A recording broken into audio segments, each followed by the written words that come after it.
మాఘ పూర్ణిమకు ఒకరోజు ముందే అంటే మంగళవారం సాయంత్రమే పూజా సామాగ్రి కొనాలి. పూజా సామాగ్రిలో పండ్లు, పువ్వులు, కుంకుమ, పసుపు ఇతర పూజా సంబంధిత వస్తువులను కొని ఇంటికి తెచ్చుకోవాలి. మాఘ స్నానం పూర్తయిన తర్వాత సూర్య భగవానుడికి ఆర్ఘ్యం సమర్పించాలి. విష్ణు సహస్రనామ పారాయణం చేయాలి. ఎర్రని వస్త్రం, ఎర్రని చందనం, ఎర్రని ఆకుకూరలు దానం చేయాలి. మాఘ పౌర్ణమి వేళ మీ సామర్థ్యం మేరకు దానధర్మాలు చేయాలి. గొడుగు, నువ్వులు దానం చేయడం వల్ల విశేష ప్రయోజనాలు కలుగుతాయి.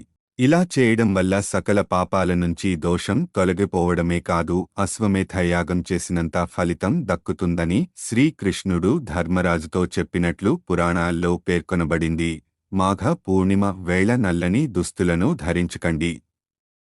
ఎందుకంటే దీనివల్ల మీ మేధస్సు క్షీణించిపోయే అవకాశం ఉంటుంది.